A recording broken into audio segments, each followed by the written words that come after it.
এই বর্ষার রিমঝিম বৃষ্টি আপনাকে মুগ্ধ করবে। বৃষ্টির পরশে চারপাশের সবুজ যেন আরো বেশি মায়াময় হয়ে ওঠে। কিন্তু এখানেই শেষ নয়, মুদ্রার উল্টো পিঠের চিত্রও আছে।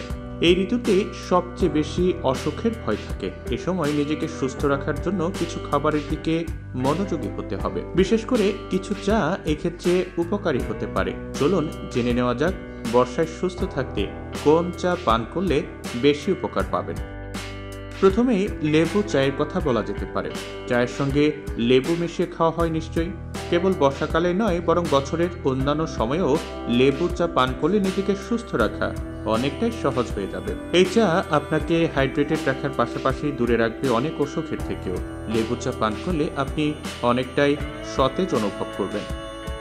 বলুন তো, সবচেয়ে বেশি সর্দি কাশির সমস্যায় মানুষ কখন ভোগেন? এর উত্তর সবারই জানা, সেটি হলো বর্ষাকাল। এই বর্ষাকালে সর্দি এবং কাশির মতো সমস্যা অনেক বেড়ে যায়। এ সময় আদা চায়ের মতো পানীয় আপনার জন্য বিশেষ উপকারী হতে পারে। তবে শুধু সর্দি কাশির মতো সমস্যা নয়, শরীরের আরও অনেক সমস্যা দূর করতে কাজ করে আদা চা। কারণ আদা রোগ প্রতিরোধ ক্ষমতা বাড়াতে কাজ করে থাকে।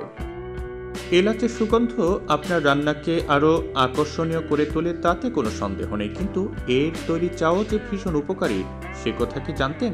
আপনি যদি নিয়মিত এলাচ চা তৈরি করে খান, তাহলে অনেক অসুখ থেকে দূরে থাকতে পারবেন।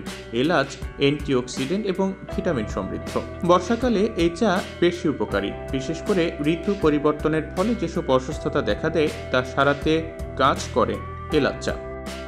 তুলসী পাতার অনেক গুণ রয়েছে। বিশেষ করে সর্দি কাশির মতো সমস্যা সারাতে এই চায়ের বিকল্প খুব কমই আছে। বুকে কফ জমে থাকলে নিয়মিত তুলসী চা খেলেই মিলবে সেই সমস্যা থেকে পরিত্রাণ। তুলসী পাতার অ্যান্টিব্যাকটেরিয়াল বৈশিষ্ট্য রয়েছে, যে কারণে বছরের অন্যান্য সময়ে তো বটেই, বর্ষাকালেও এটি বিশেষভাবে উপকার করে। তাই এই বর্ষায় সুস্থ থাকতে চাইলে নিয়মিত তুলসী চা পান করার অভ্যাস করুন।